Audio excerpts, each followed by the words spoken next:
will never be divided. How is everyone doing?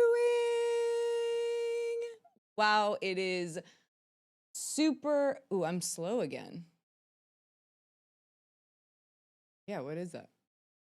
Like, it's reminding me of the first time that I tried to go live from home. Miko and I, and everyone was like, what is this? What is happening on the screen? How is everyone doing? It is cold here in Los Angeles, which has been fairly, a little strange.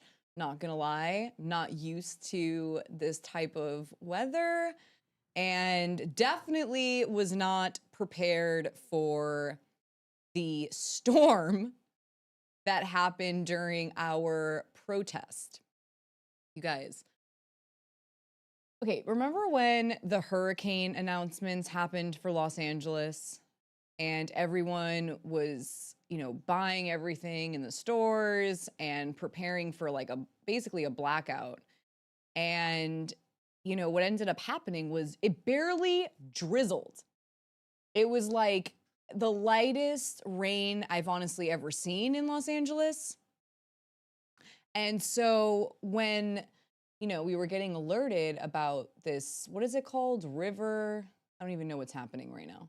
What is it called? Atmospheric river. Okay, there you go. Atmospheric river. I thought, okay, is this going to be one of those false alarms again? Well, this time they didn't properly prepare us, and it was absolutely out of control. I have never experienced rain like that in Los Angeles. I have never experienced wind like that in Los Angeles. And to have to, break everything down. Am I lagging let me know if I'm lagging. Okay. Okay, good. Let me know. Keep me posted, guys. So what was I saying? Oh, balancing, breaking down the protest, all the information, and then holding the protest signs at the same time was wild. I mean, wild. Hi, David. Hello, I hope you had a great weekend. I was wondering, yes, of course I do.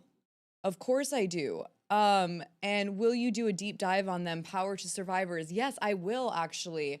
I know one of the survivors actually, David, and she is so awesome.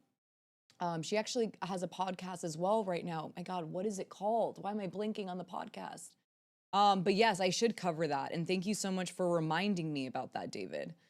Thank you so much. Hi, Becca. Hi, Cheyenne. Hi, Christina, Nat. Thanks to all the mods. Hi, Mom, Ivan.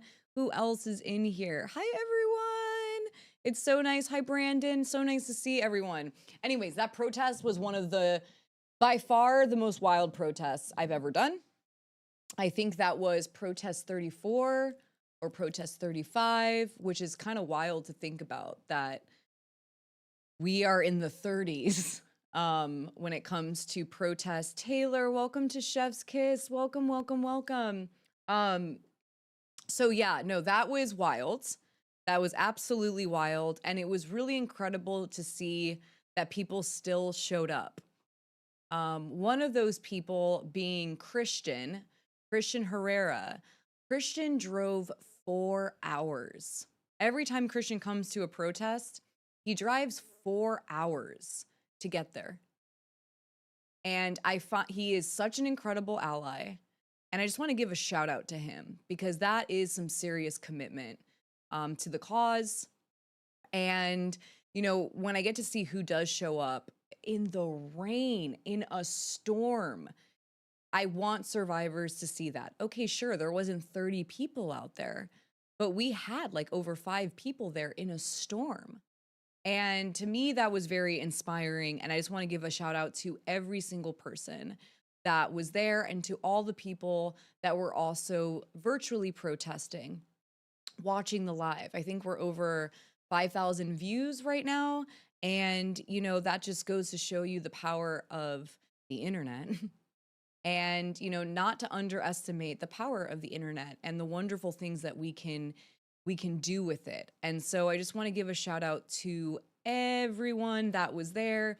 Please remember to share the protest if you can, and boost it, because the Recording Academy is still in those two lawsuits, and they are horrendous and they are extremely heartbreaking, and we need to bring as much awareness to it as possible.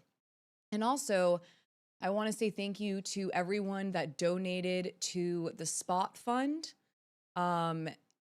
During that protest, the protest was also dedicated to a industry survivor, a very brave industry survivor that has to remain anonymous when it comes to the Spot Fund. This individual is a legend, honestly. And, you know, something that we want to remember is that so many survivors are in constant fear of revealing who they are. And even when they go down their own personal road towards justice, you know, there is still a lot of fear there. And that is because of retaliation, not only from, you know, who's, but also from the fandom that comes with these extremely powerful individuals. And, you know, I just want to give a shout out to this extremely brave survivor. This person is within the eatpredators community, and we love that person dearly. And so we are going to be, throughout this live, trying to reach the goal, which is $2,500. We are at $1,000, and we are trying to get to $2,500 for an emergency surgery. And so please, even if it's just $1 that you have, like, every dollar counts. Like, if we thought, you know, 145 people are in here right now, if each person gave $1, that's $145, right? And it does make a difference. So I'm going to be pulling up that today. We're going to read once again that Spot Fund. We have a lot to talk about. We're going to talk about the Grammys. We're going to give a little bit of a recap, highlights of what I found to be inspiring, and you know, noteworthy. And then we're going to be talking about, I got blocked by the Grammys, which is like, how many times have I been blocked at this point? I feel like at the end of the year, I got to put, I don't know, some list together of all the people that have blocked me personally for speaking out, which, you know, I'm definitely not the only one, by the way. This happens to so many brave survivors in general who come forward or call someone out or call someone in, and, you know, they end up getting punished in some way or silenced in some way. But I never thought that the CEO of the Grammys would block me, especially since, you know, he took a pledge alongside me recently, for safe music business. And, you know, he took the pledge, I took the pledge, and we're on the same pledge. And I would never, you know, and he's also going around saying he's going to start listening to women. How patronizing is that? I really don't personally like when dudes are like, you know, we're going to start listening to women. Like, why don't you just listen to human beings? And then we're also part of that, by the way. We're human beings, and you should just be listening to human beings in general. But he took this whole pledge. He said he's going to be listening to women, changing, wanting the music industry to be safe. And then after just one open letter at him that I wrote on Twitter, he blocked me. And I don't personally find that to be listening at all, right? How is that listening to women when a woman spent a lot of time writing an open letter to you about the things that you need to reflect on and change? And instead of listening or acknowledging, you block that woman, you block that survivor. And actions speak louder than words. So, I'm tired of all of these individuals talking the talk, going on the red carpet, drinking the champagne, saying this, saying that. And, when it gets real, they don't really do what they say they're going to do. And this is why I still don't feel safe when it comes to the entertainment industry, because the entertainment industry is all about PR. And we've learned that from crisis managers, public relations. And remember, public relations, PR, comes from the word propaganda. It was rebranded from propaganda to public relations, so it would sell better, And so these things are still propaganda. And yeah, right here? Oh, right here? Can you guys hear me better? So I'm really tired of these men saying they're gonna listen to women. I'm tired of people being performative allies. I'm tired of it. And I'm tired of it not only because, I'm a woman, I identify as a woman, but also as a survivor. I want to see actual change. I want to see people taking action. And watching the Grammys the other night, I was booing. I was booing on the other side the whole time because I didn't see one person. Well, there was one person, which we're going to give a huge shout out to today, and we're going to watch that video and discuss it. But other than her, I did not see one person give a shout out to the brave survivors of the music industry that are either currently in lawsuits or have been in lawsuits when it comes to covering up SA. And it was really sad that, we didn't see any of that. Shawnee, protect, survive. Yes, Shawnee, thank you so, so much. Yes, and amplify those freaking words. And so, I didn't see anybody. No one gave a shout out to Cassie. Like, wow. Cassie is beyond an inspiration. I mean, her lawsuit was legendary. Not only because obviously she's a brave survivor and came forward about what happened to her specifically, but how she exposed the music industry and the layers of complicity that, people have been talking about. It's been an open secret for many, many, many, many years. And, she really, though, shed some serious light onto how much the music industry takes a role in silencing survivors, covering up, and even pressuring them to stay with their ABUSER. And to me, that was just so beyond inspiring. And to see not one person give a shout out to any of the survivors during the look back window was disappointing for me personally. And we still aren't getting that representation. We're still not getting that type of visibility that we deserve.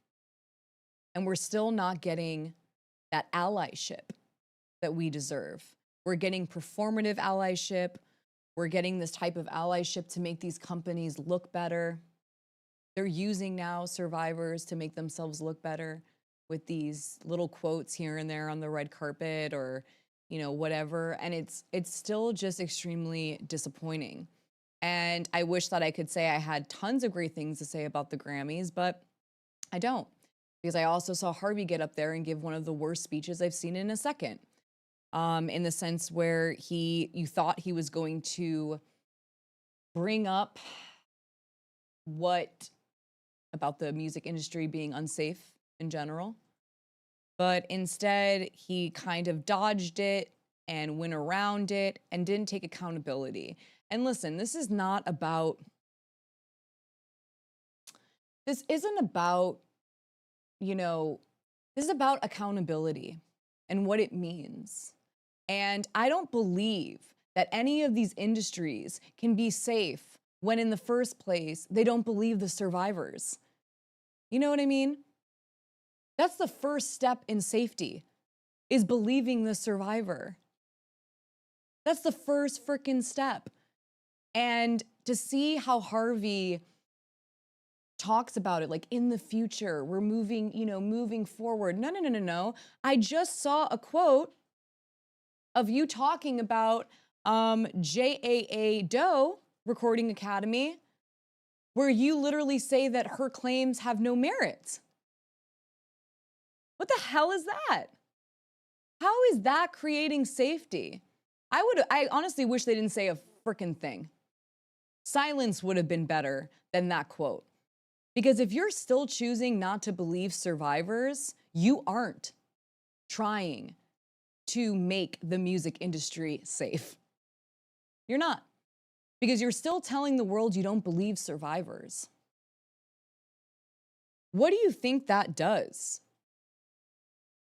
What do you think that does, Harvey?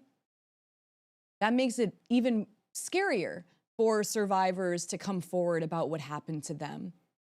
I mean, this is the Recording Academy going on the frickin' record and saying that a survivor's claims have no merit. Really? The police report has no merit? The bravery has no merit? Really? And I think it's like as low as like 0.05% or something ridiculous of false claims when it comes to essay. 0.05%. It's almost like the Spotify checks, Oh, that's right. No, that's like 0.0017 cents or whatever per play. But it's really low. It's really, really low. And it's important that we listen to survivors because survivors come forward out of public safety. They are coming forward because they want to make sure this doesn't frickin' happen to anybody else. And I'm over the re-victimization of survivors. And I'm so tired. In one breath, they say they want to listen and learn and change. And then the other breath, they're discrediting a survivor, reported survivor. It's just bullshit. It's absolute crap. And it's also to protect the company. And we have to remember someone like Harvey, right? He's the CEO of the frickin' Recording Academy, the same company that is being sued, for allegedly covering up SA. And, his hands are tied, right? They love to say that. My hands are tied, it's like the company, got to represent the company. Well, I have a problem with that. Because if you are more concerned about covering up or standing up for the company than you are for women, like he likes to keep saying women, or survivors in general, that's just phony. That's just phony baloney. It's just phony as AF. It just really, really is. And it just goes to show you, capitalism. It goes to show you how money is still more important to these people than human life. I mean, and I saw it with Nickelodeon, right? All this, can't even say. I was like, and then no, I can't. But, with Nickelodeon, for example, all this stuff has come up. People have come forward. Things have been revealed, scrutinized. And Nickelodeon still has, no comment. No comment.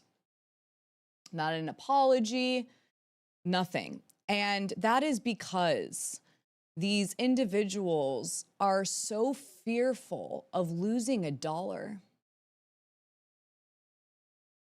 They're not fearful about losing a life. Because I want to remind everyone here that there are many survivors that don't make it to today. They don't. They sadly do not.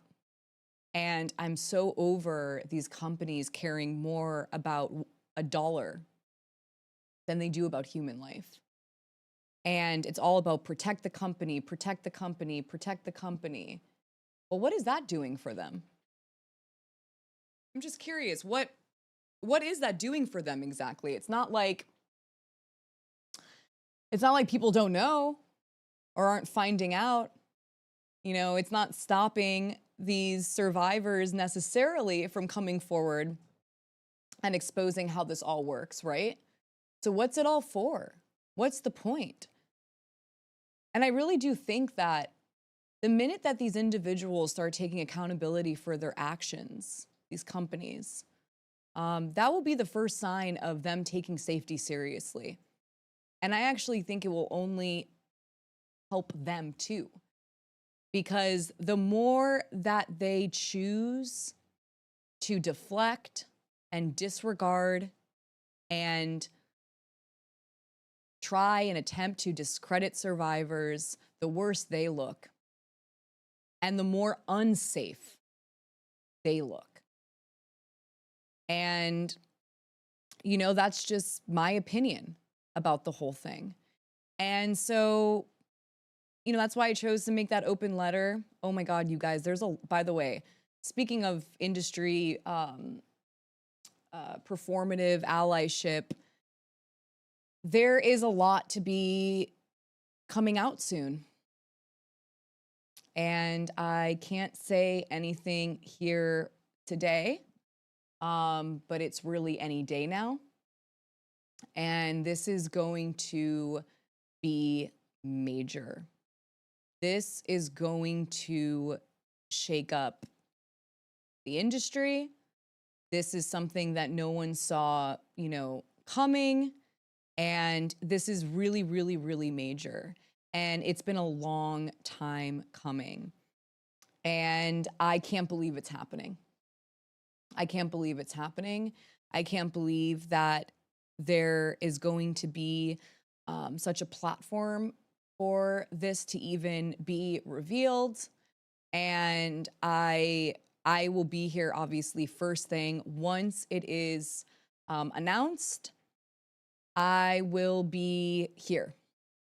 And we will discuss the whole frickin' thing. But this is going to be really major. And I'm not saying this lightly. Like, this is the real deal. It's something big is about to drop. But what's really great about it is this has to do with the institutions. And, you know, as long as these alleged predators are protected, there is not going to be change. There is no safety, none, when these institutions continue to try and attempt to discredit the survivors. Makes sense, right? Dylan, thank you so much for being here. Thank you for what you do for survivors. Hope everything goes well for in the future and you don't have to deal with any more trauma. Thank you so much, Dylan. I appreciate you being here. I really, really do. And sadly, this trauma, though, is lifelong. You know, that's why when these companies are, you know, talking about the future, that's when you know you're listening to somebody who is not on the receiving end of ABUSE. Oh, the future this, the future that. A lot of these individuals' future was stunted due to these institutions dismantling their careers for coming forward. There are so many survivors. Like, I know of one right now that we're going to be talking about on Thursday, where is about to be homeless. They punish survivors, and not just the alleged predator. This is not just the alleged predator. These institutions punish survivors for coming forward. And they call them whistleblowers, and not to trust the whistleblower. And it's just so, it's so devastating. I think I saw something up here, sorry. David, thank you so much. So nice to see you, David. And your email was amazing. David's in the building. David, it's so nice to see you. Thank you so much. Thank you so, so much. David's so amazing. And we got two Davids. There's David Kaplan. It's sad that so many powerful women were on the Grammys and only one voice stood up for survivors, an indie artist, not Taylor or Miley, etc. Agree with you, David. agree with you. And all women were winning. It was tons of, we got Taylor Swift. We got Taylor Swift. Wait, who else was winning? Miley Cyrus. And then there was, who was the other person who won? Didn't Billie Eilish win as well? We had tons of, females winning, and, no one was really saying anything for survivors. And it's just, it's deeply disappointing, except one. And I was blown away when I heard. I was just scrolling through my Instagram, and I was like, oh, Phoebe Bridgers, like, oh, what is she saying in the press room? And then I heard Neil Portnow's name and literally couldn't believe it, which, by the way, when we were protesting outside in the rain, guess who walked past us? Phoebe Bridgers' boyfriend. What's his name? Bo Burnham? I don't know if I'm saying his name properly, but he did walk past us. And so a little part of me was wondering, like, maybe he did tell her, because he saw the protests happening outside, and Jacob was waving around Neil Portnow's face on the sign. And so I wonder if he, was letting her know. That's what's so exhausting about this whole industry is, they ask women, like, they always want to remind women about their gender, by the way. It's like a constant reminder. So what do you think what your win means for women rock stars or like female? It's like, wow, do you say that to men? What is it like to be a male rock star? Like, what do you think that's going to do for the male lineage? Like, it's just so ridiculous, constantly reminded and segregated in a way when it comes to the gender, and constant reminder of it. And it's really disappointing. And that's why I think, she ended up saying what she said, was because she probably was so tired of hearing that question being asked, and also when she thinks about the Recording Academy and them making a statement saying a woman's claims have no merit. It's like, well, what has changed really, right? What has changed?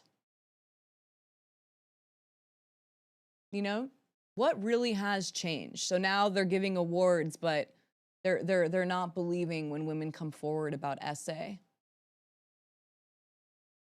which is like, come on, let's change this. So I do want to remind everyone today that we have a very brave, incredible industry survivor that is reaching out to this community, needing funds for an emergency, urgent surgery. And the goal is $2,500. And this individual is so amazing and so brave. And so let's just show my screen really quickly, because I just want to show everyone. Okay, so this is the spot fund. This person is going, this is anonymous. This is a fake name, which is very common when it comes to survivors ever seeking help in any way. They are afraid of retaliation or, how it goes. So I just want to read this to everybody.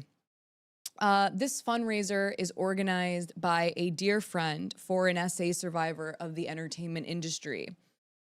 To protect the identity of the survivor, an alias is being used on this campaign.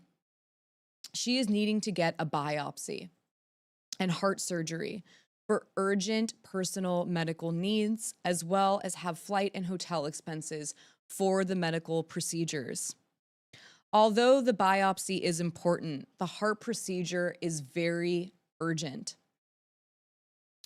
Only the necessary funds for the procedures will be used, and any excess funds will be donated to eatpredators. No, it will not. I'm not, by the way, I know that probably the survivor is in here somewhere watching. You are not giving any funds to eatpredators. Please, no. Any and all donation amounts are deeply appreciated. As an SA survivor, eatpredators is an organization that is very important to the survivor, as they give a voice for survivors that are not seen and supported. This is very sweet of you to say. That is why the excess funds are being donated to the organization Predators. No, let's get all these funds to this incredible survivor. Let's put the link back. There it is. I see Innuendo posting it. Let's please, please, please, even $1. We have 235 people in here right now. If each person gave $1, that's $235. And this person gets to get closer to the set goal of 2,500. Now, this is urgent. This is urgent. This is health related. This is very, very important. So please, if you can, even $1, click on that link in the chat and just donate $1. Please, please, please, please. And then also for a chance of winning ePredators merch of your choice. And so please donate $10 and you will be able to be, I guess, in a raffle. Is this what's going on, Sia? Let me know. I'm getting filled in right now as we're live. I'm like, wait, what's going on? I want it. What raffle? So I guess there's a raffle that's going to happen. You donate $10, then you get to, one of you will be able to get ePredators merch of your choice. And I think that's amazing. Love that, love that, love that. Please, please, please support. So before beginning this episode, we're going to be getting into Rugrats today too, because I didn't even think I was going to cover it. And then I ended up seeing this freaking storyboard and I was so deeply disgusted,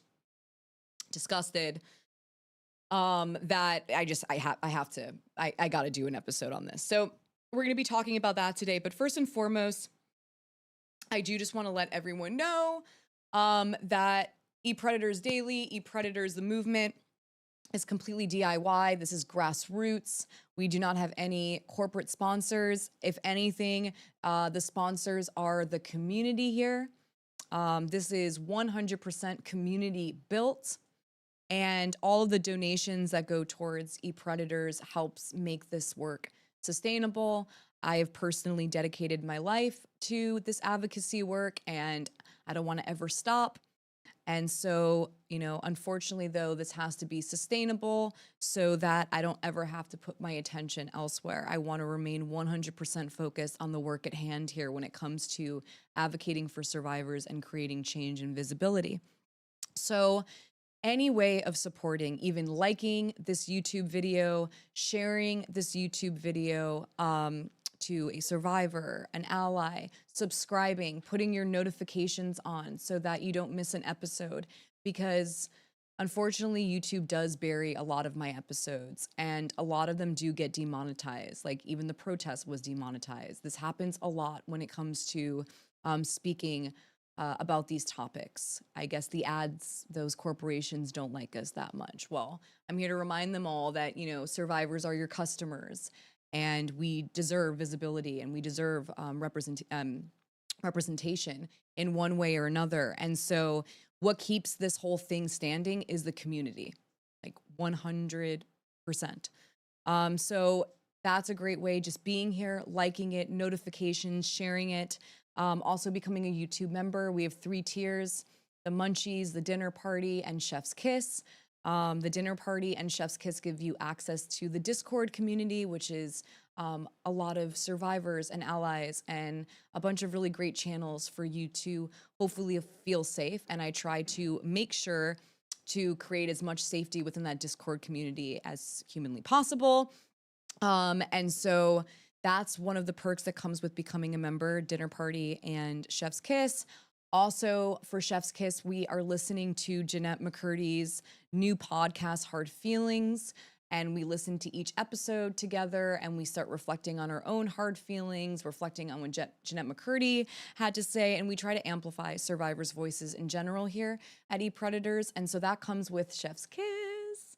And then for, all of the members, here on YouTube, we are doing Social Change Now, which is an incredible workbook where we go through and figure out, what our specific role is when it comes to social change.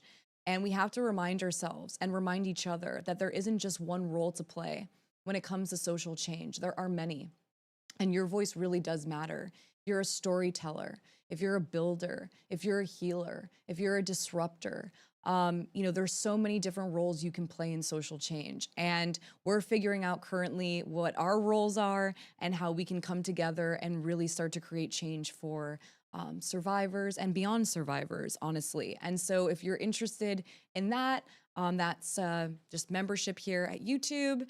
And what else do we got when it comes to, yeah, Survivors United will never be divided. And I really think the more that we get together, we're gonna win this thing. We are 100% gonna win this thing, and we really are better together. And so we got that. What else do we got? Oh, in the Discord community, we have a survivors listening group that happens every Wednesday and Saturday. That's led by a great, incredible survivor by the name of Sabine. It is a place for survivors to come together and vent, and to discuss and to offload whatever their heavy feelings or hard feelings are that are coming up throughout the week. And that's such a great community there. So we're offering that up, and also meditation, guided meditation by a certified meditation teacher within the Discord community. And so these are all ways just of balancing the energies, because we talk a lot about heavy topics here. And I just want to make sure that we do balance everything, and that we're not just always putting a lot onto our shoulders, that sometimes we can just breathe, and we really, really do deserve to just breathe. And so, yeah, so that's for YouTube. If you're thinking about becoming a member, I know David just gave 20 memberships out. Thank you so much, David. And so that's what you really honestly get when it comes to the YouTube memberships. And then here on my screen, we have the Patreon as well, which gives you access to a lot of things as well. It gives you access to the Discord. You can pick your tier.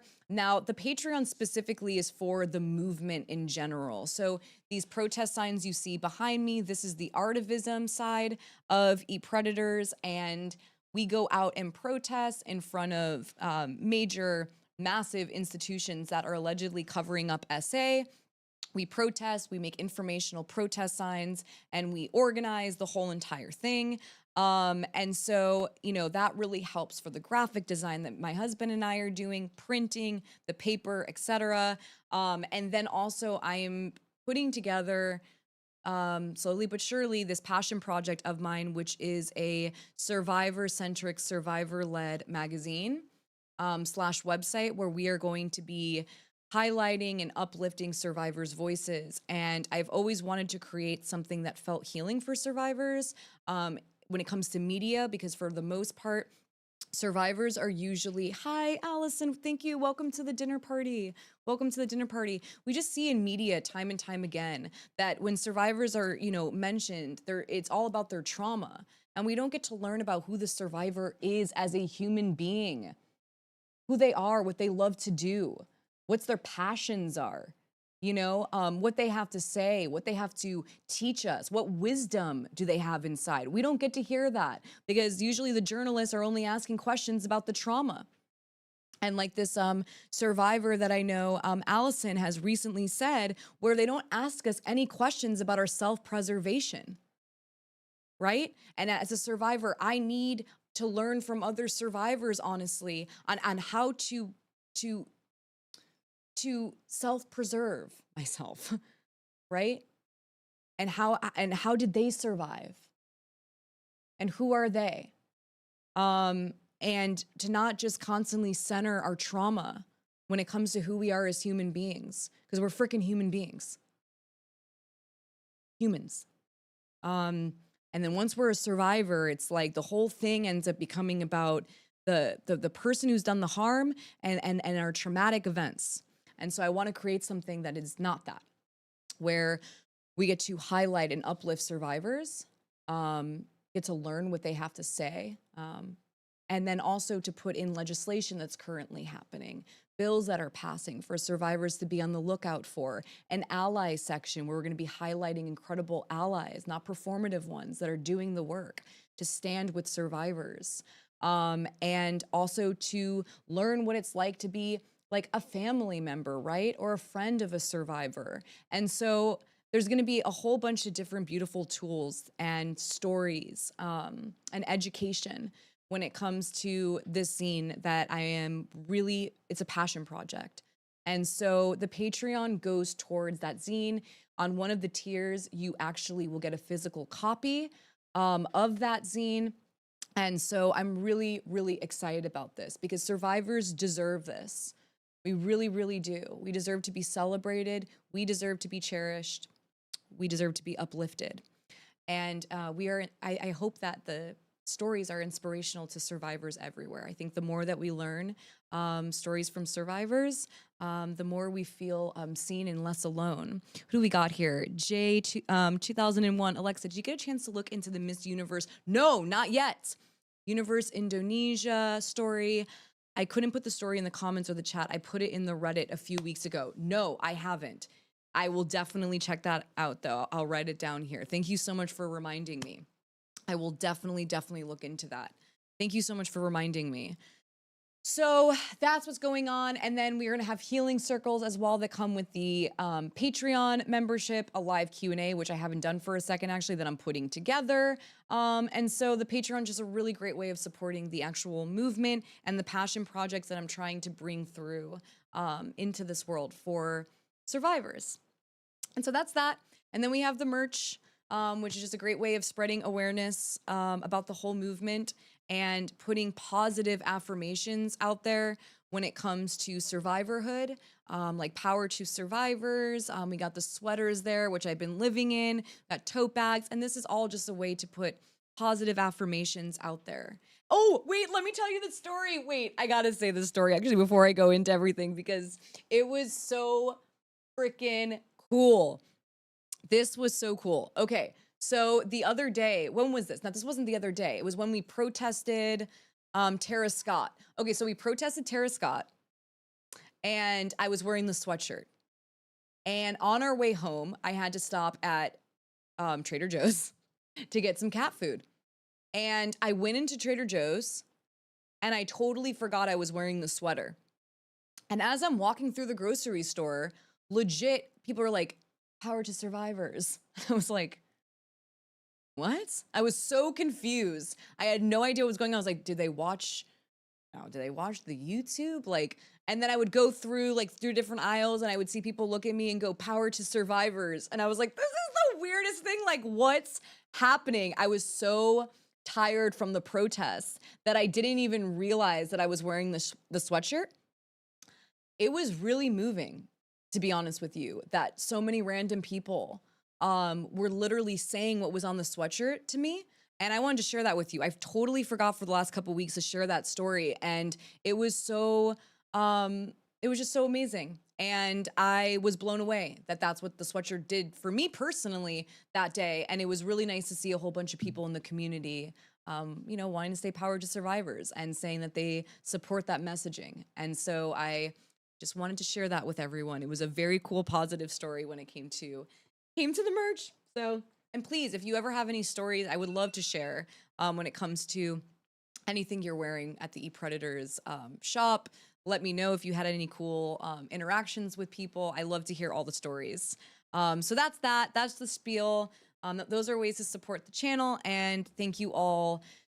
Thank you all for being here. Okay, so who are we going to be starting with here? I feel like we should maybe be starting with what Phoebe Bridgers had to say, which I thought was so rad. It was so freaking cool that she did this. Okay. Yeah. Like there? Okay.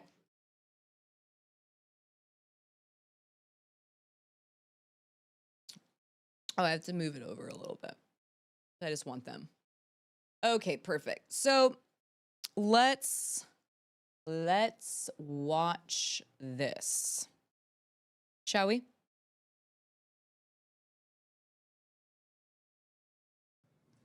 Two more questions. All right, go for it. Hi, congratulations. I just wanted to ask you guys about the state of rock music. I feel like there'd been... Wait. You know whose voice that is? You guys, the person who is asking the question is Ethan from Rolling Stone. I don't know if anyone in this chat has seen the expose I've done about Rolling Stone when it comes to Brian Friedman. That is Ethan Millman, who, you know, enough said. You guys can watch the episode. It's called the Rolling Stone episode, Upgrade Membership to the Dinner Party. Christina, welcome. If you guys haven't seen it, definitely check it out because it says a lot about how media operates when it comes to cover up for alleged predators and what I personally experienced when it came to media, specifically Rolling Stone. And Ethan Millman was the journalist when it came to that story. And so I can't believe that this is, I know his voice because he was following around Eat Predators when we were protesting. And I definitely know that's his voice. So this is so weird that this is who's asking the question. Okay. I just had to give that as a side note. Let's watch this. A period where people were calling it a lot of stagnation, but I think the past several years, particularly of like women excelling at this, have shown a new angle and prism that we really hadn't thought of. What do you guys think about what the future of rock is going to look like? I have something to say about women. The ex-president of the Recording Academy, Neil Portnow, said that if women want to be nominated and win Grammys, that they should step up. He's also being accused of and to him I'd like to say, I know you're not yet, but when you are, rot and piss. That's pretty rock and roll. I love that. Oh, wait, I love that one random female journalist just goes, I love that. I love that too. That was so awesome. And honestly, for me personally, I don't know if anyone feels this, like just the pressure of being like a perfect survivor, a perfect victim, and being a woman, you feel like you can't say shit like that. Like people are gonna criticize you or like, oh, that was too harsh or, you know, whatever. Or at least I feel that sometimes where I'm like, okay, things that I might wanna say, you know, I kind of like hold back on it because of the patriarchy, because of misogyny. And honestly, just to see her say rot and piss was inspiring for me because, you know, sometimes it's not necessarily about being polite, you know, for the patriarchy, or doing, you know, saying things the way that the patriarchy needs you to say them for them to receive the information, right? That was so inspiring for me. I can't believe she brought it up. And also, you can just tell she was so sick of hearing, you're a woman. She was like, if I hear I'm a woman one more fucking time when it comes to, you know, my career and as an artist, as a musician, I'm gonna lose it. So let's talk about the men. And she just literally spun it from the focus on being a woman to what men are like in this industry. And I thought that was so badass of her. And I support the message completely. Because we read that complaint here at ePredators Daily. We went into how deeply disturbing and disgusting that lawsuit truly is. That complaint from that survivor is like honestly so beyond heartbreaking, disturbing, just awful.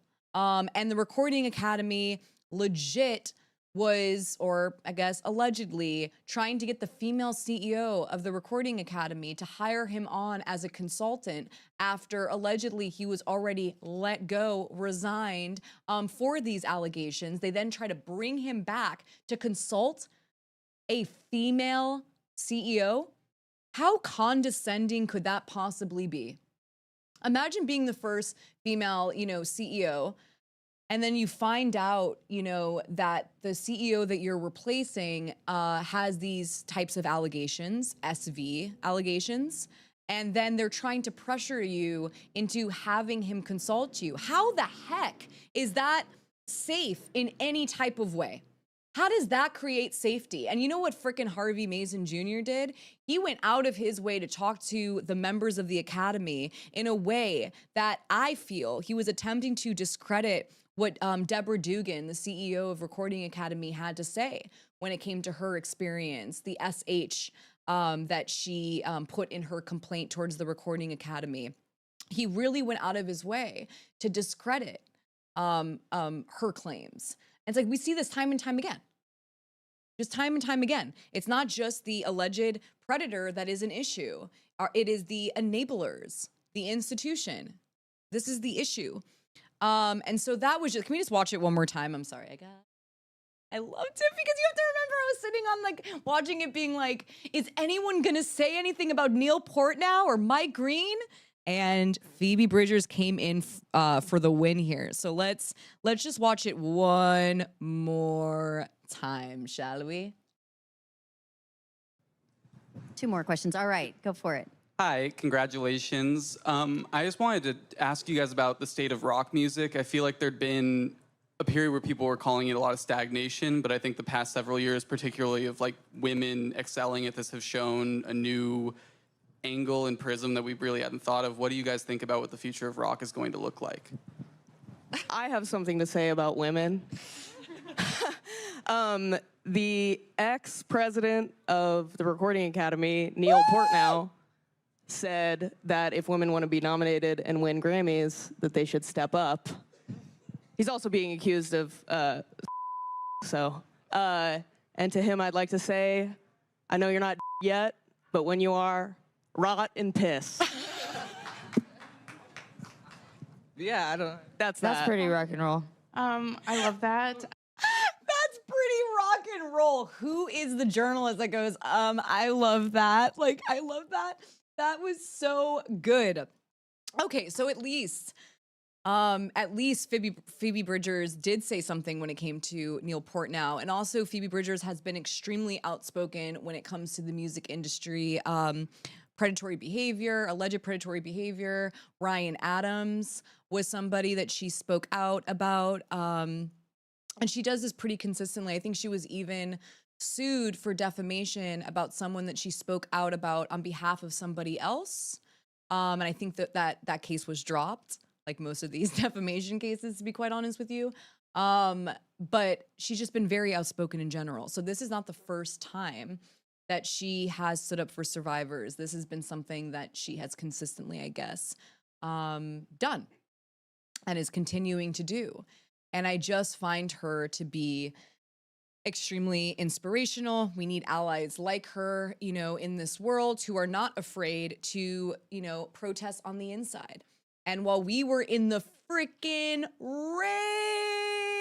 rain, like the rain, it was I was being blown away. Like the umbrella was going this way, the umbrella was going that way.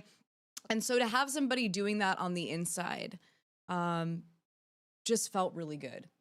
And it reminded me that we do have people on the inside that are trying to advocate and spread awareness when it comes to these very, very serious issues.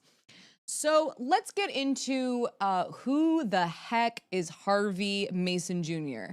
I know that I saw some people in the chat earlier who were like, who is the guy to the left? So let me pull him up here. He's right here to the left. Okay, so this is Harvey Mason Jr. Let me move this over. So this is Harvey Mason Jr. He is the current CEO of the Grammys. How do I explain him? So he came after Deborah Dugan.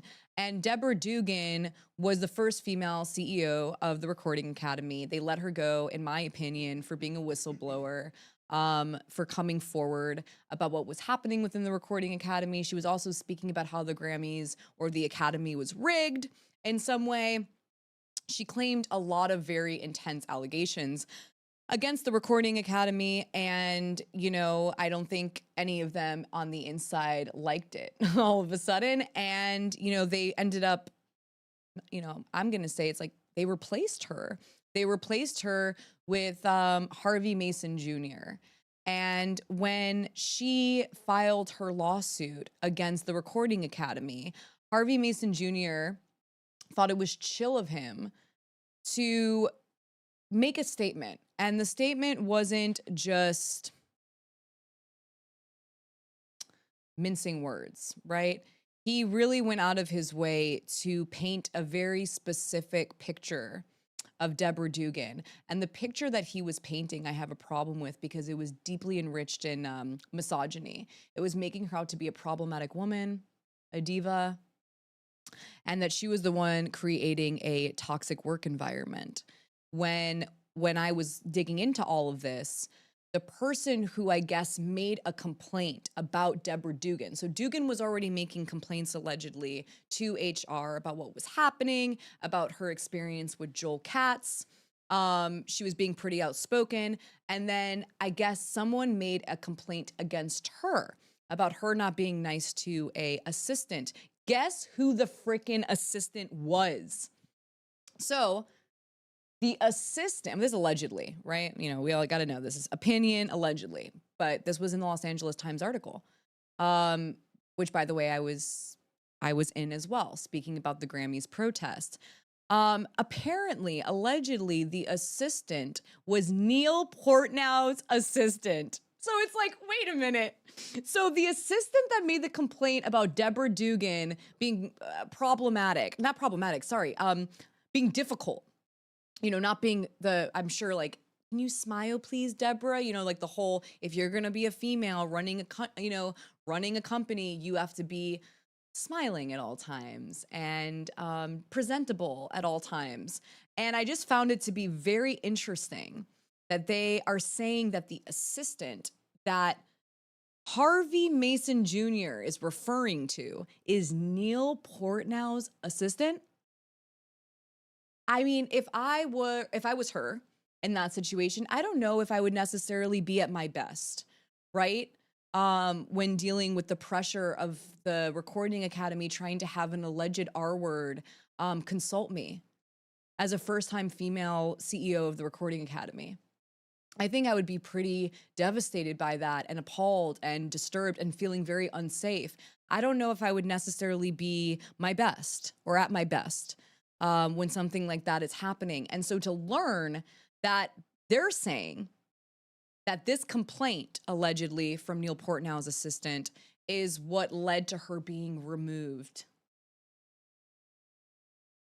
And apparently, though, from what I've heard or what I've been looking into online, I think there was a settlement.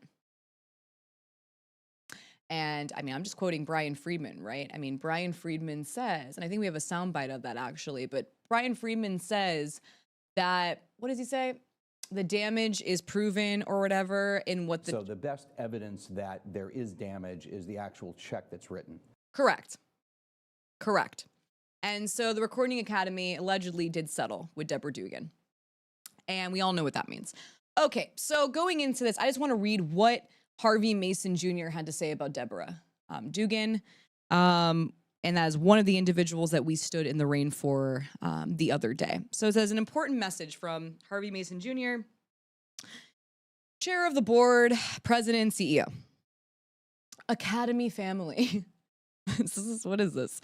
As a proud, As a proud member of our music community at the Recording Academy's, what is it? How do you say it? Interim?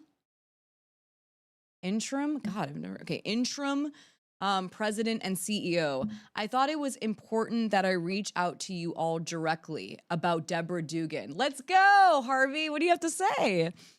In her brief time with the Academy, Ms. Dugan and I were in sync about taking a fresh look at everything and making any and all changes necessary to improve the Academy, as well as making it a more current and relevant to the creative community we serve. I remain committed to that goal. Do you? Because look at what he goes into.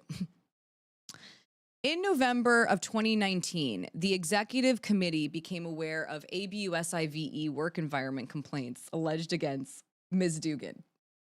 And in December 2019, a letter was sent from an attorney representing a staff member that included additional detailed and serious allegations of a toxic and intolerable and ABUSIVE and bullying environment created by Ms. Dugan towards the staff.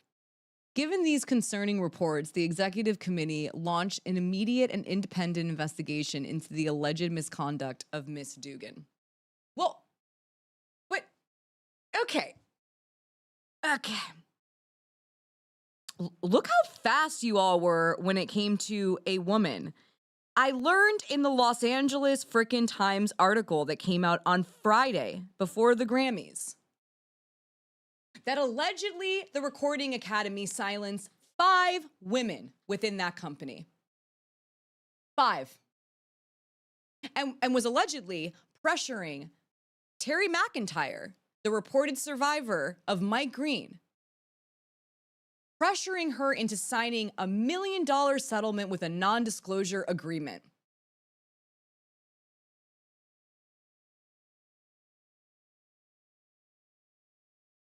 And it's like, wow, so that was all happening when it was just all the boys, right? And I'm also tired of that. I'm so freaking tired of boys will be boys. These are grown men. These are men. Isn't it interesting how the saying is boys will be boys, and like even when it's men? These are grown ass men, all right? And I'm sorry, it's very upsetting for me because this was happening within the music industry, allegedly, in my opinion, for decades long, where women have been silenced, where survivors in general have been silenced, disregarded, had their careers frickin' dismantled and ruined. And he now has the audacity to stand up there. And obviously, the first pledge, remember, the pledge that I think Harvey takes the most serious is the pledge that he has to the Recording Academy. I think he takes that pledge very seriously, maybe even more so than he does about keeping the music industry safe for women or safe for people in general. Right? But I think the audacity that he has to go into, the problematic behavior of Deborah Dugan, when Deborah Dugan legit came forward about SH and was coming forward about how there was silencing allegedly going on within the company when it came to survivors. And this is what happens all the freaking time. It's like, wow, you really came in to talk bad about Deborah Dugan. Where's your statement about Neil Portnow? Harvey? Look how quick you were to talk about all of the complaints when it came to Deborah Dugan. I haven't seen, has anybody? Has anyone seen any statement of Harvey speaking like that about Neil Portnow? Did he tell Neil Portnow to rot and piss? No. Instead, the Recording Academy has the nerve to say that the survivors' claims are without merit. This is misogyny, by the way. This is what it looks like. And I'm not saying, listen, I don't know what happened with Deborah Dugan when it came to what she was currently, what was taking place at the company, right, while she was there. I'm not sitting here and saying that.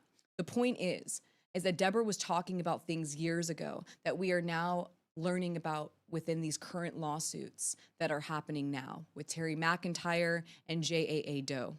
And it all corroborates what Deborah Dugan was saying in 2020. And Harvey took it upon himself to really paint a very horrific picture of Deborah Dugan, and I don't like it. I don't like it because it looks very premeditated. It looks like he's trying to protect the company. Shitty behavior, honestly, in my opinion. And so we can't find anything when it comes. Where's his quote on Mike Green? So I was at Music Cares also last year. I was at Music Cares. I was there speaking on behalf of the cover-up of SA within the music industry. We got a table within Music Cares. I saw Harvey up on the stage doing his whole thing. And then at one point, I look over and a couple tables down from me, it's frickin' Russell Simmons. Russell Simmons. We all know about the allegations against Russell Simmons, right? All those allegations against Russell Simmons. And specifically Drew Dixon documentary that I think is on HBO streaming. And if you have time to watch that, please support Drew Dixon and watch that documentary. But as a survivor, I'm there speaking out about the cover-up of SA within the music industry, amongst a whole bunch of other survivors as well. And I see Russell Simmons have his own table, 2 tables down. And Harvey is the same person who's going around saying he's trying to create safety and serve the music community. It's really not making any sense to me, Harvey. It really deeply triggered me and was upsetting. I no longer felt safe in that setting. And, I never heard him say anything about Russell Simmons. See, like these men, like for example, you see how he's saying, we got letters about Deborah Dugan. Well, you got letters about Neil Portnow too, didn't you? From the reported survivor. Got letters about that too. Wasn't there a police report as well? Got letters about him too. I don't hear you saying that. I don't hear you putting a public speech out there about Deborah Dugan. About Neil Portnow in the same way you did about Deborah Dugan. I don't hear you talking about the fact that you tried to bring him back onto the scene to consult for Deborah Dugan. $750,000 you were trying to give him after those allegations. This is why I don't personally trust Harvey Mason Jr. I just don't. This whole letter about Deborah Dugan, am I tripping about this? I just want to look in the chat. Like, you understand what I'm saying, right? Look at this letter, Academy family. Can you write that same thing about Neil Portnow and Mike Green, please? All the times that she was going, they were both apparently, allegedly, going to HR, talking. There's emails, allegedly, within some of the complaints, talking to the Recording Academy.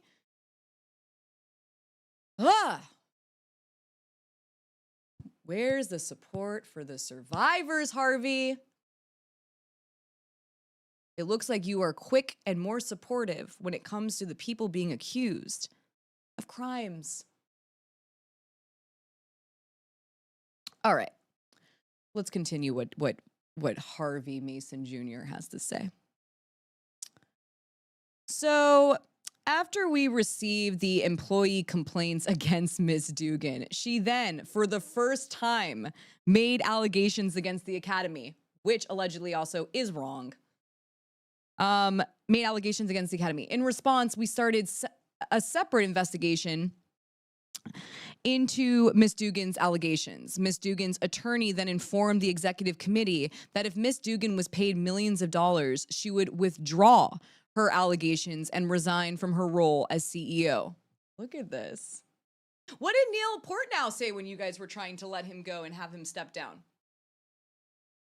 Was that what that $750,000 was about? Where did that $750,000 consulting job come from? Huh? Just curious. Kind of random, right? So he goes, he resigns, and then all of a sudden, $750,000 consulting job. Why? What were his emails to you guys? Sorry, I have a feeling that he didn't necessarily want to leave that company. Right? I just have a feeling.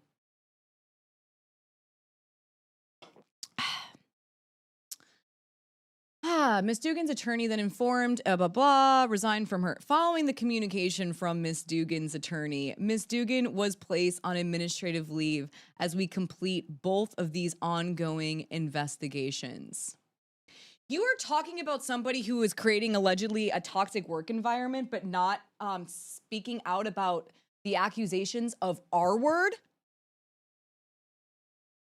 That is wild to me. How they are going so after Deborah Dugan when it comes to toxic work environment. And when you read the Los Angeles Times article that came out on Friday, the Recording Academy did not act like this when men were allegedly committing crimes. It is so wrong and so upsetting. This is so blatant to me of how the music industry operates, how it behaves, how it is a men's club for the most part, how the men are there to back up each other, and then the second it's a woman or somebody other than them, they retaliate, they try to dismantle their careers for being a whistleblower. And let's just say Deborah Dugan did say, hey, if you're gonna force me to step down because of me speaking out, I don't really want to deal with litigation. Let's just say she was like, I'd rather do this behind closed doors, and this is what I would want to step down. right? Let's say that was what happened. Look how he's using it. Oh, she's saying these accusations because she wants money. Doesn't that sound familiar? Isn't that what the alleged predators say too? That these women, these survivors, they just want money.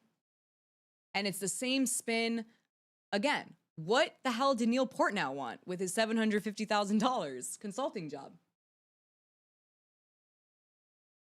So what if she even wanted it to remain behind closed doors? I'm not even saying that's what happened, but let's just say it did. Who cares? Because years later now, with these new lawsuits that the Recording Academy is currently in, all the things that Deborah Dugan brought up in her complaint in 2020 is all now happening in these other lawsuits.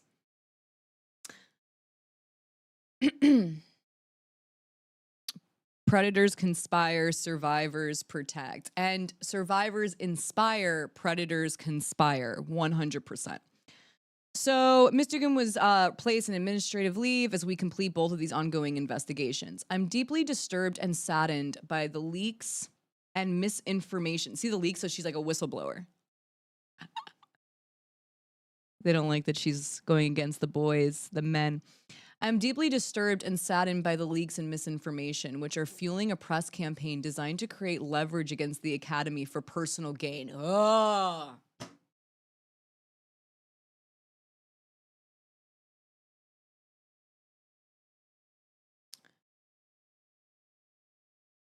I can't even believe these men talk like this. It is freaking shameful, man. These are like legit allegations. As Grammy week is upon us, oh, let me bow down. That's all he seems to care about is the Grammys. Protect the company. I truly hope we can focus our attention on the artist. Oh, that's so deflective, dude. Sorry, this is the first time I'm reading it. I haven't read the full thing. I only saw snippets of it, so I'm just kind of tripping as I'm reading it. Attention on the artists who've received nominations. Wow, go focus over here. Don't focus on the women that were harmed within our company allegedly. Don't look at all the wrong that we allegedly did. Go look over here. Harvey. Now I know why you blocked me. I truly hope we can focus our attention on the artists who received nominations and not give credence to unsubstantiated attacks on the Academy. To do otherwise is just not right.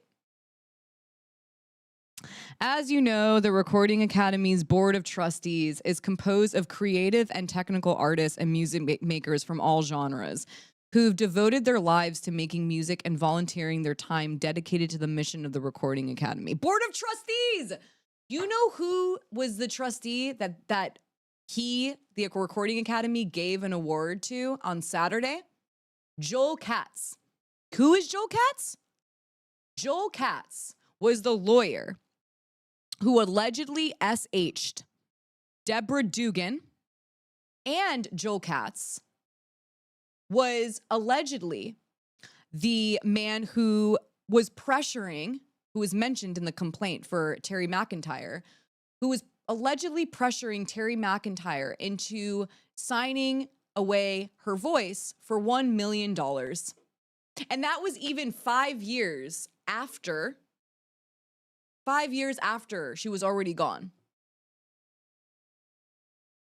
Allegedly, he checked in, offering her $1 million.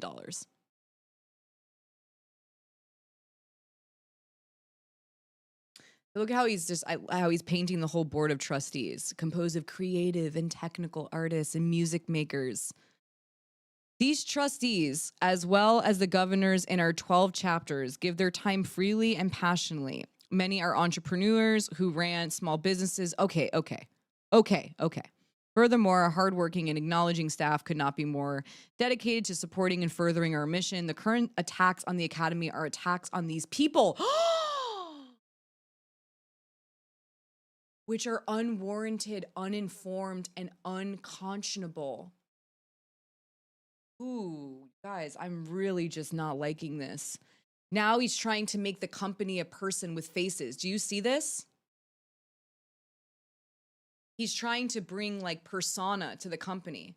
that when you are going up against the Recording Academy and what the company is doing as a whole, then you are going up against people who are doing this job freely and who you need to support and understand are very good people. Joel Katz, the guy's like a rich dude. And I'm pretty sure he was the board of trustees, and he literally got trustee of the lifetime award on Saturday. It's just the most unnecessary glazing. It's the most unnecessary glazing. It's so ridiculous. Okay, go ahead. Yeah, leave me like this. Oh, yeah, or yeah, this is good. Yeah. I encourage anyone who is truly interested to go beyond the sensational sound bites and teaser headlines and look at what the Academy actually does and how it functions. How does it function? We're learning a lot about how it allegedly functions, Harvey. Harvey, how do you sleep at night, man? You say you want to make the industry safe for women.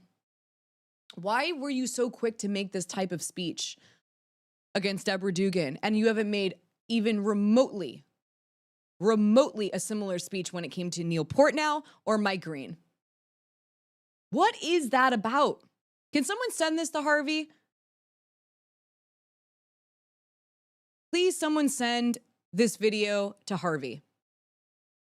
Because I am so appalled that he would write this publicly and hasn't done anything when it comes to the accusations against two of the former CEOs of the Recording Academy.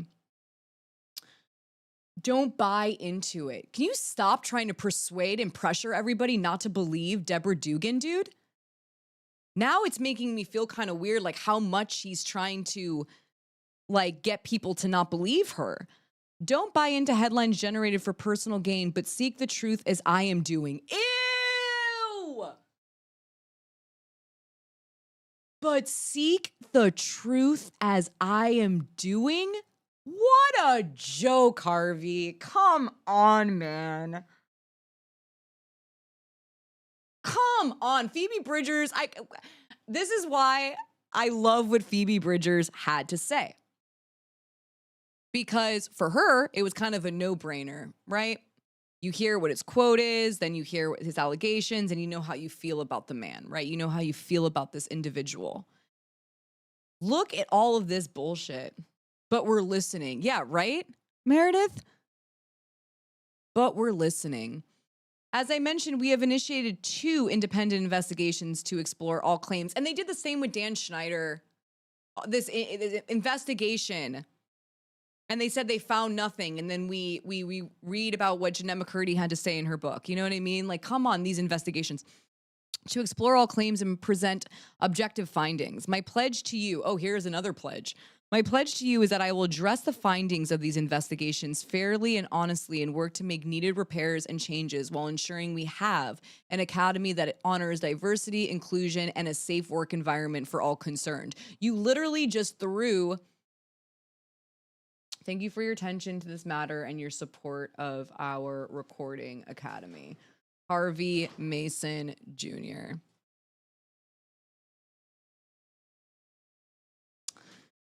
Well, I think I'm just going to echo the words of what Phoebe Bridgers had to say about Neil Portnow, and it's like literally rotten piss, dude. Rotten piss. Yeah, we can go full screen now. Welcome back. I mean, this is just upsetting. I didn't know he went to such great lengths to... This is what's so wild. Now I know why he blocked me. In my opinion, I feel like he blocked me because what I was saying was so truthful, it might have hurt him a little bit. And, you know, he didn't know what to do with all of that truth I was seeking, right? As he likes to say. Wow. Have we seen any CEOs speak about this when it comes to a past male CEO who has allegations of R word? Have we seen any of them speak like this?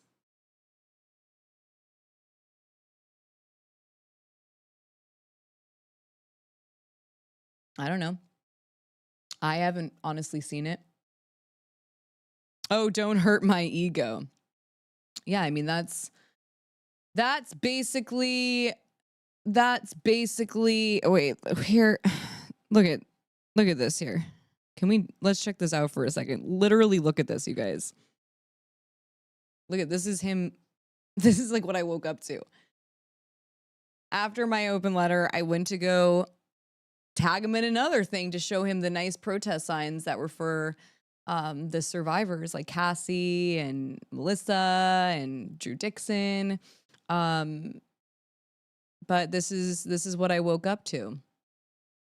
And it's just like, see how performative this whole thing is? We're going to listen and we're going to change and we're going to, we're going to do this, we're going to do that. And when reality really kicks in, they do this shit. Just is what it is. So I see a birthday here. Whose birthday is it? Happy birthday, Evan.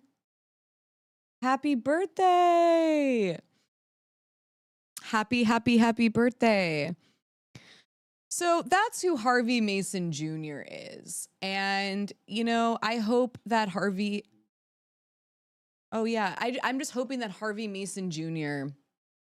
one day puts as much effort as he did into attempting to discredit Deborah Dugan and her reputation towards these men who have allegations of legit crimes. And you know what I also kind of feel about this, the more that I'm thinking about it here? Like, were you involved in the cover-up of some kind, Harvey? Because what makes you so immensely strapped to discrediting what was happening there during that time? I also kind of forgot that Harvey Mason Jr. was part of the Recording Academy, while Deborah Dugan was there. I wanted someone also to kind of look into, like, was Harvey Mason Jr. also there during the time that Neil Portnow was there? Very curious about that. Just wondering, feels a little defensive. It feels a little off. It feels a little just not good. So it's a little bit fishy. There's something a little bit fishy going on. So other highlights was definitely Annie Lennox. Annie Lennox did a cover of Sinead O'Connor. I absolutely love Sinead O'Connor. I think that the music industry did Sinead O'Connor so wrong, which happens, most of the time when it comes to women that weren't fitting into the molds of the times that men wanted them to. And, when I saw them celebrating Sinead O'Connor, I was a little bit like, I felt a couple of things, because I feel like Sinead O'Connor wasn't treated the way that she should have been treated when she was actually alive. And we keep seeing these companies and all of this shit, they're always like praising people when they're no longer here, when they're no longer here. And I wish that they praise these survivors, like, Sinead O'Connor was a survivor. And I wish that they praised Sinead O'Connor this way when she was still, very much here with us on Earth. And so anyways, Annie Lennox did a cover of Sinead O'Connor, very powerful. And at the end of the performance, Annie Lennox ended up saying, like, Artists for Ceasefire. And I just wanted to say that was really great to see. Also, Phoebe Bridgers was another artist, actually Boy Genius in general. They wore the Artists for Ceasefire pins on them when they were walking the red carpet. And it was just really, really nice to see that Annie Lennox said that. I feel like that was definitely in the right thing to do, especially when it comes to Sinead O'Connor. Sinead O'Connor would have been literally screaming that. Maybe Sinead O'Connor might not have even have sang at the Grammys. Sinead O'Connor would have just been screaming ceasefire probably for the entire like 2 hours of the Grammys. And it's just so sad that this is becoming it's still a controversial thing. Like, it was just Annie Lennox and like, the Boy Genius. And how sad is that we've gotten to this place where we can't want an end to harm. We can't say we want an end to harm. Innocent lives, babies. That this is becoming a controversial issue breaks my heart. It's the religion of capitalism. It is the religion of capitalism. Yeah, it makes us, it's like empathy blockers, capitalism. It's just like one big empathy blocker. And, it's like, these are babies, these are women, these are men, these are actual human beings. And they deserve to live. And the fact that this is still controversial, like, deeply upsets me. And that now for me personally, to be honest with you, when I'm seeing somebody pull up, like someone on my phone, I right away say, did they say ceasefire? This is how I literally like look at people now. Like, because it says a lot. I personally do not feel that ceasefire is a political situation. It is a literal humanitarian. Yeah, this is about being a human being. This isn't about anything else, honestly. And so to see Taylor Swift hasn't said anything, which is a bummer, because we know how powerful someone like Taylor Swift is, right? We see how she can affect the economy. We have seen how she can affect a football team. We have seen how much awareness she has brought to deep fakes, right? And I don't like celebrity culture. I'm not a fan of celebrity culture. Actually, I'm very much not into celebrity culture. I don't think we should idolize anybody. I really don't think we should look up to anyone.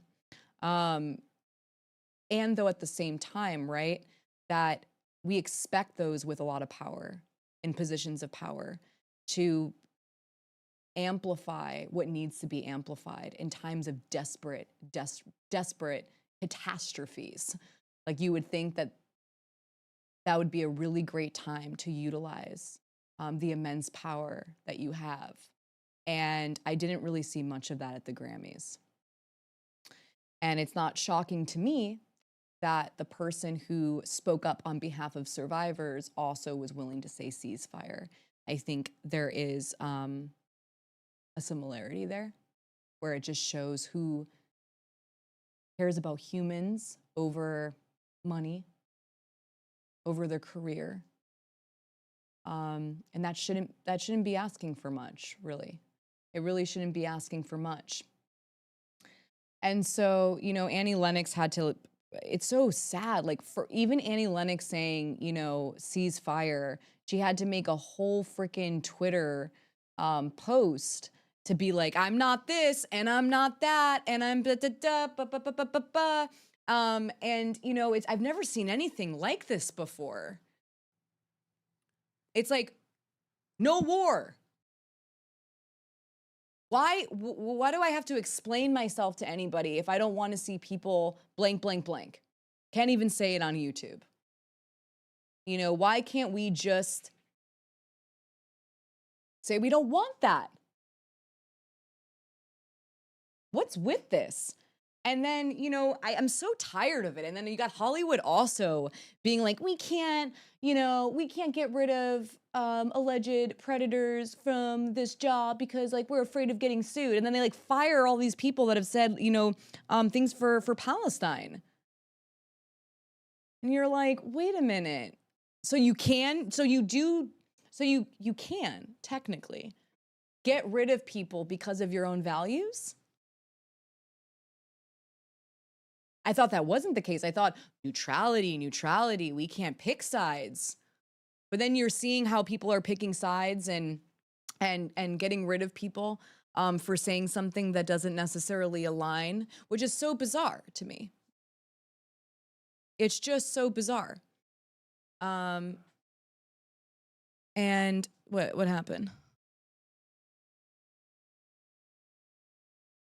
Brad. Oh my God. But sorry, I actually have a joke with Mika about that name, so it's just funny to see that name in there. So anyways, you know what I mean? Like, this should be something that, you know, we want to see human beings liberated. We want to see human beings cherished. We want to see human beings loved. We want to see human beings thriving. And we want to see children smiling. We want to see children feeling safe in this world. We want them to dream. We want them to make their dreams come true. We want that. And we shouldn't have to explain why we do. You know what I mean? So that was really nice to see. Power to Annie Lennox for, you know, saying that. And I just thought that was a great highlight of the protest. I mean, the protest. Sorry, I was at the protest while that was happening. That was one of my highlights of the protest, to be honest with you. Once I heard about that, I was very happy to see it. There was also a protest happening when it came to Palestine not too far down. They were also in the rain. And let's just all remember that all liberation is intertwined, right? So we're all in this together until we set ourselves free. So what else do we got? Okay, so I feel like that was that when it comes to, well, let's see what the chat, I'm just checking in with the chat. What's going on over here? And children having the proper support. Hey, Mandy. Wait, Brad Pitt. Oh, yeah, I keep forgetting about Brad Pitt. Maybe I should, oh, you guys, by the way, Thursday, I'm still waiting. I'm hoping that I'm able to announce to you guys the very big news that's about to happen, but I have to wait till, you know, a certain time. But Thursday, we're going to be talking about a pretty serious situation when it comes to Jack Nicholson's son. Does anyone know who Ray Nicholson? Jack Nicholson? Ray Nicholson. Yeah, Ray Nicholson. Well, we're going to be getting into that. It's pretty intense, and it's intertwined with TMZ. It's intertwined with Arnold Schwarzenegger. No one's talking about it.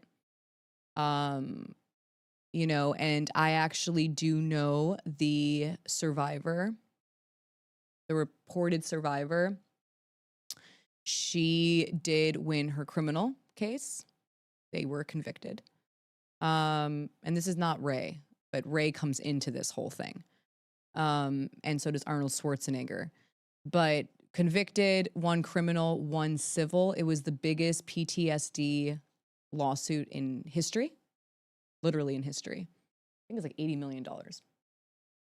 But we're going to get into that tomorrow. I have to go pick up some things.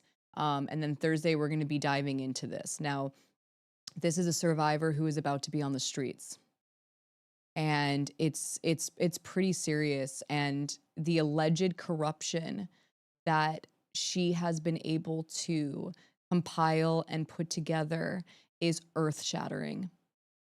It is something I have personally not seen in my life, how well documented the alleged corruption is and how she has like physical proof of this.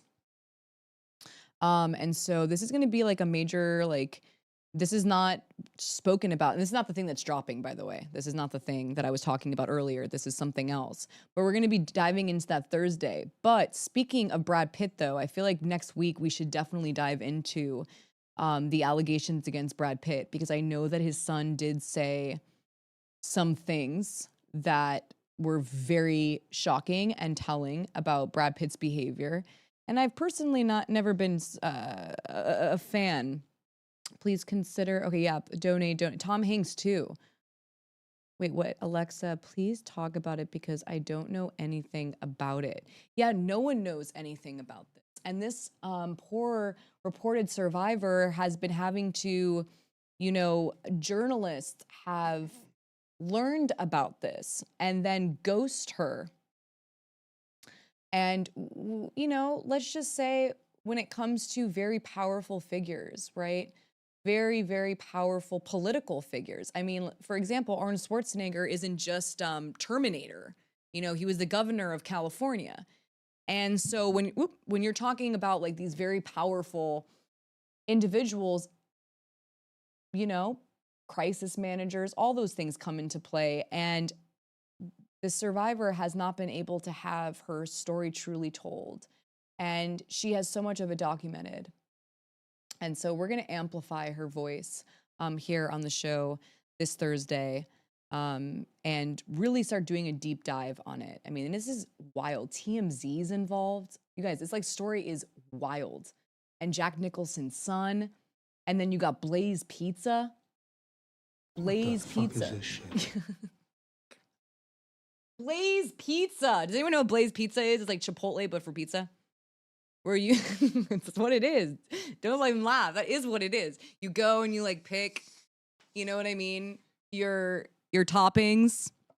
Are we still talking about? Yes, we are. We 100% are. This survivor though is about to be on the street next week, and so we just have to make sure that we cover this week and get also. She's created a GoFundMe with her really, really good friend to help her be able to have a home. I think it's literally 5 days from now she's no longer gonna have a home. So and I just found out about this yesterday. I mean, I know the whole story when it comes to this survivor, but I just found out that she's going to be out on the streets yesterday. And so we're going to try and help her, you know, get this amplified. TMZ was involved, was there. TMZ was there. You guys, I don't understand how it makes no sense that this lawsuit has been anywhere. Because of how big the story is. Oh, sorry, what? Oh, yeah, sorry. You know what I mean? It's such an intense story with so many huge players involved that it just doesn't make sense that it hasn't been anywhere. So we're gonna dig in. We're gonna dig in. But yes, Sia and I are actually gonna dive into something, and Sia's coming on, by the way. So announcement about that. Okay, so let's go into Rugrats here. Oh, it's so gross. Has anyone heard about this? I didn't even know there was a such thing as storyboard jams. They also call them online dark storyboards, where I guess the adults who write, here's Nickelodeon once again. But I guess these adults who write for children shows, cartoons, have to blow off steam, whatever the frick that means, like whatever, dude, have to blow off steam.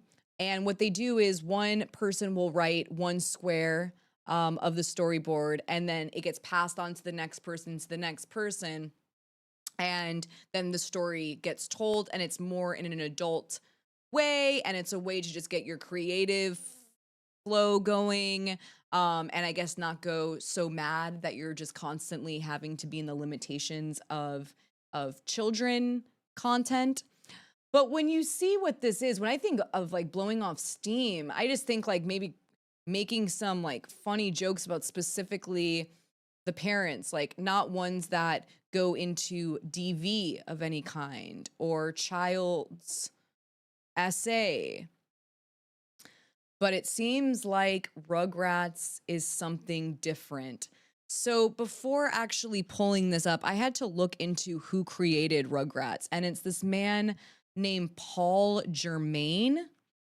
Here he is. And not only has he done Rugrats, he's also done Recess, which I haven't seen Recess since I was a child, but I loved that show growing up. I also did as well. You did too, right? Yeah. So good, Recess. I actually forgot about that show. I think it's like what created hipsters, to be honest with you. Like when I was looking at images of it today, I was like, it kind of looks like when I'm walking around Silver Lake, I'm not gonna lie. Or like Echo Park, or if you're walking around those areas, like Highland Park. It like, I don't know, it reminds me of Recess. Little grown-up Recess kids. Right? So, okay. So he made Rugrats. I also loved Rugrats when I was like 4 years old, 5 years old. Was definitely down for that show. So here's the creator. He's now 64 years old. I guess he was born in Los Angeles, California. He's married, whatever. And now apparently he has admitted to this storyboard, which is very, very alarming when so trigger warning, trigger warning, trigger warning. What we're about to look into right now. Let's pull up this storyboard. So here are the usual cast members of Rugrats. We got Tommy Pickles, we got Angelica, we got Dee Dee, and what's his name? Stu, right? Stu. And Tommy Pickles, that's Tommy Pickles' mom and dad, and then we got Angelica. So here in the first square, we can see Tommy Pickles walking up to Angelica with something. Then we hear Dee Dee voiceover saying, Tommy.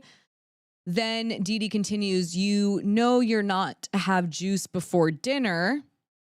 And then I guess Stu enters and says, out of my way, literally DV right here. Look at this. Look at Dee Dee. And do you see what he says there? You stupid bitch. Fred Flintstone's home? What the hell is this? Like, I thought Stu was super chill. Like, what is happening here? Now, give tribute to the alpha male freeloader, which, by the way, when you remember Stu, like, in the show, he was definitely the husband that was, like, he wasn't like a breadwinner, like, type of husband. He was kind of this nerdy guy who spent a lot of time in his basement, from what I remember, like, making gadgets and things that just never really took off. And Dee Dee was really kind of the, I don't know, the person running the household, essentially. And so I see where they're making this joke here about freeloader, but it's kind of gross to see that they're seeing him, like, we're seeing him hurt Dee Dee in this in a pretty V way, and then also calling her a stupid bee. It's like, were there female writers? I know that the other creator of Rugrats is a woman. I wonder if this made her feel uncomfortable. What was her feeling when seeing the storyboard, you know, come around, and just kind of scary, especially if it was a guy who passed it. Like, imagine, like, you're working, right? You're on set, you're working on the show, and then like a dude is like, oh, we're doing the fucking usual storyboard jam. Like, let's get our adult creativity juices flowing, whatever. Ew. And then they hand over to you that. I don't know. This is like what we talked about with Pretty Little Liars, where if we're seeing people want to act these types of things out creatively, I'm a little bit worrisome about what their ethics are in real life, or, you know what I mean? Because sometimes people exercise things that they actually do feel personally desensitized to in creative activities, or, you know, whatever. So here he is, and then it goes, or I'll get the prune juice. And I don't really know what the hell that means. And then it goes, Stu, who's Joe, and what does it say? And be on model next time, or I'll kick your ass, punk. And then we see Tommy Pickles. Stu takes glass of pan up on Tommy, drops malt balls.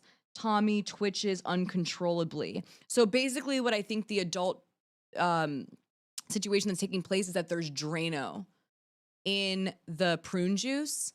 And he was about to give it to Angelica, and then makes Tommy, I guess, drink this Drano, which is like, where is this? What are they on, honestly? Like, what was happening at work that day? What was in their prune juice?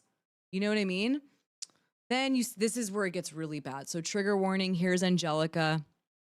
She goes, G, Uncle Stu, and gulps. You're so forceful. And then pants and goes, I love you. And then there's a moan. Yo, what the fuck is this?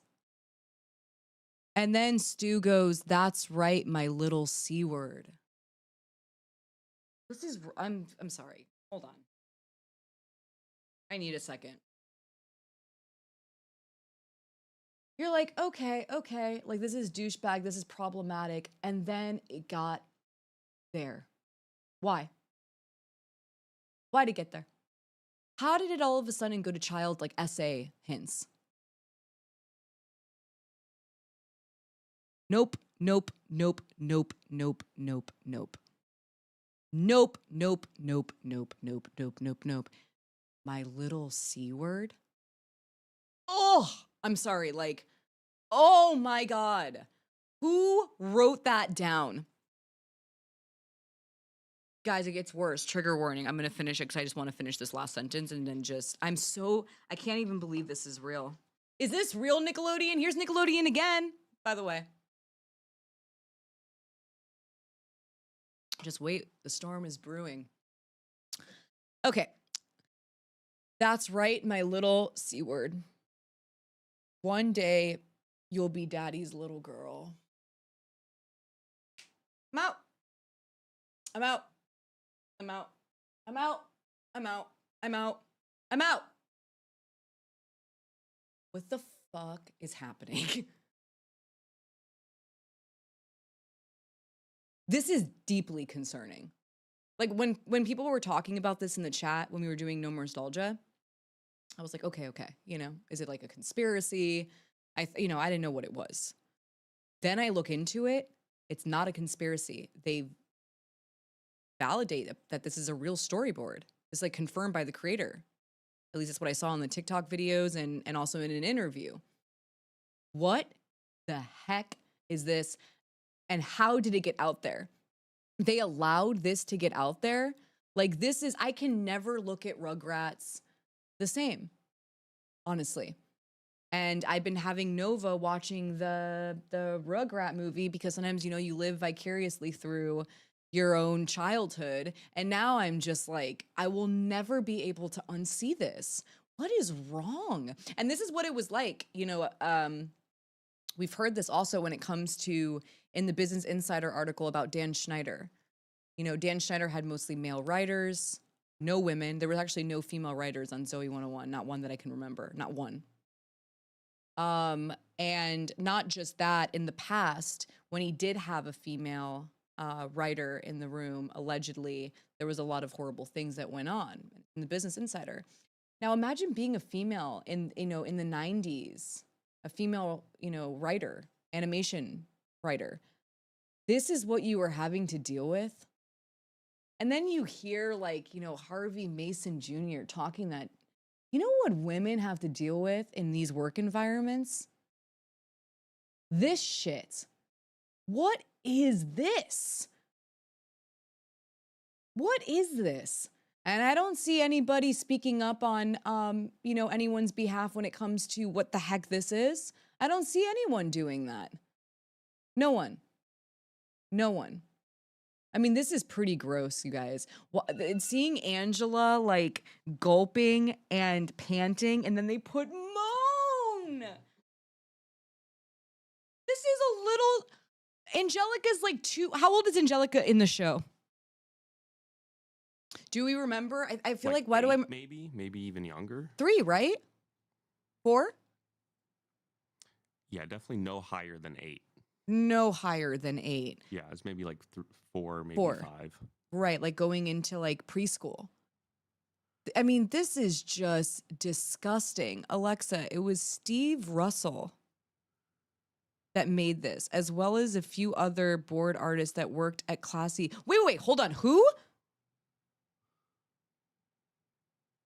Wait.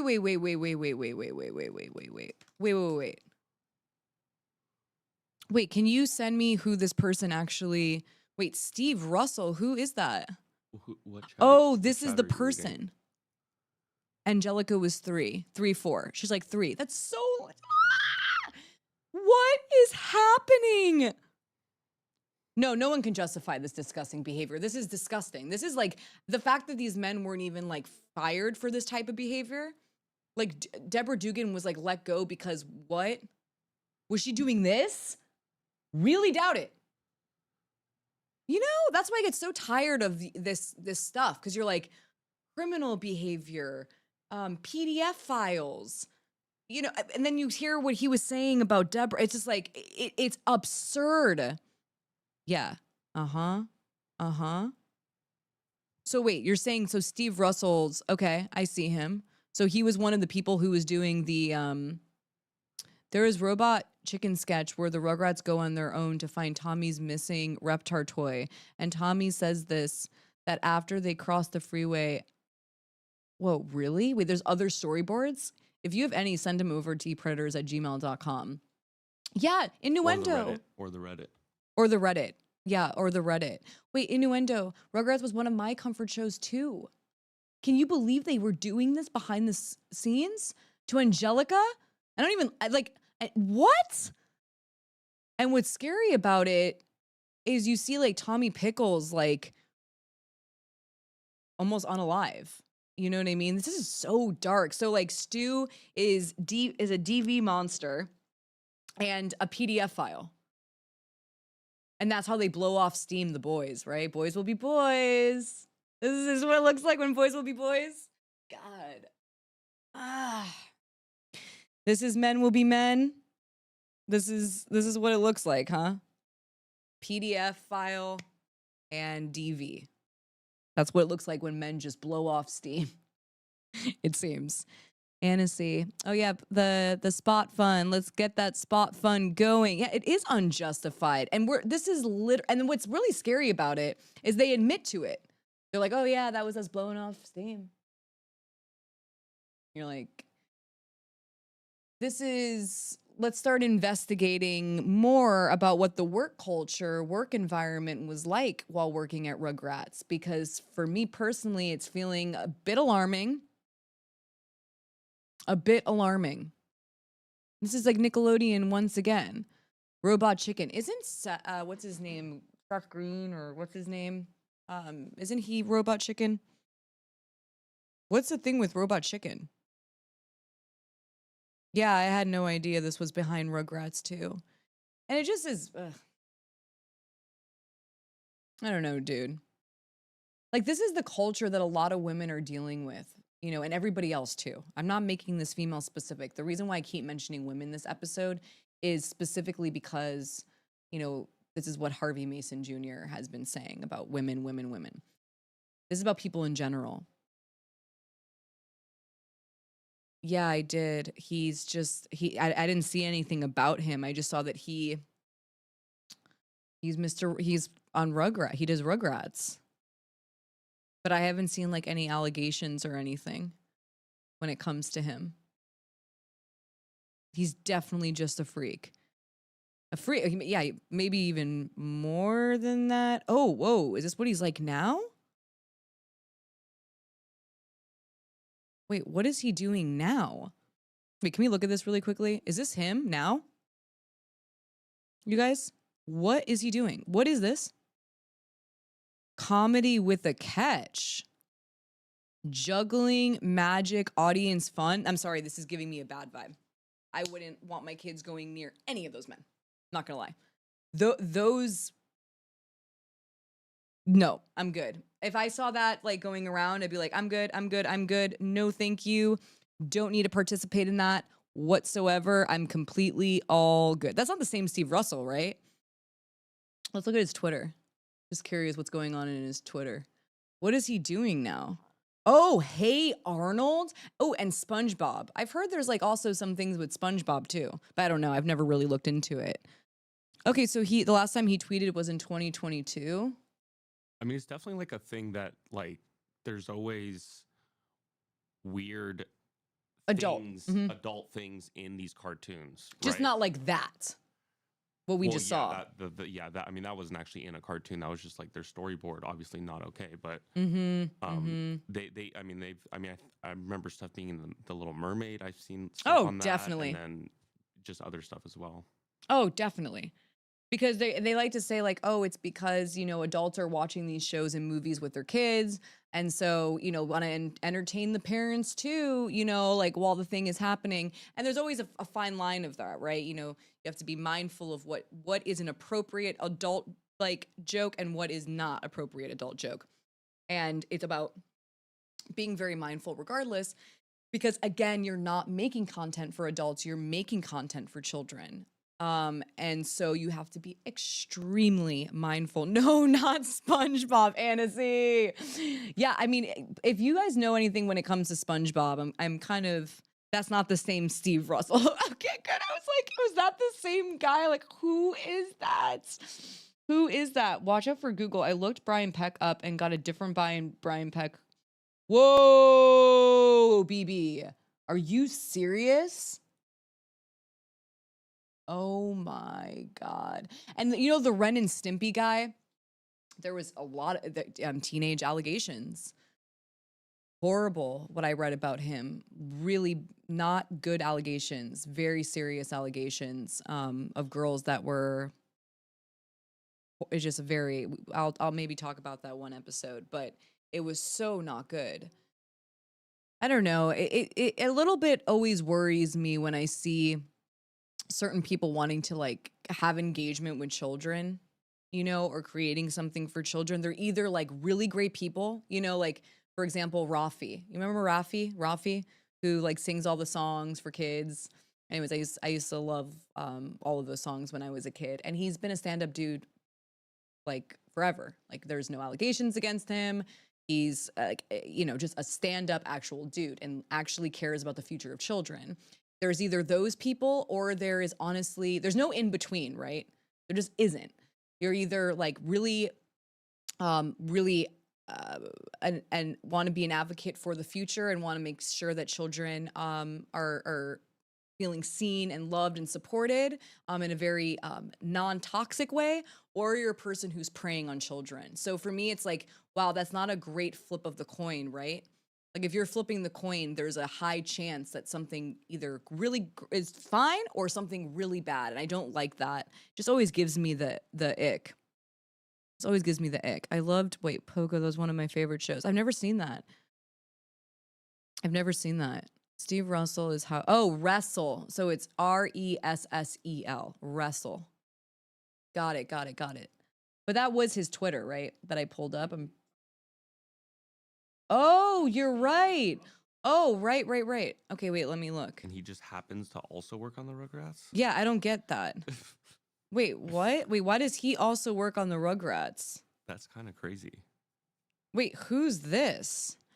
Oh, right. It was him.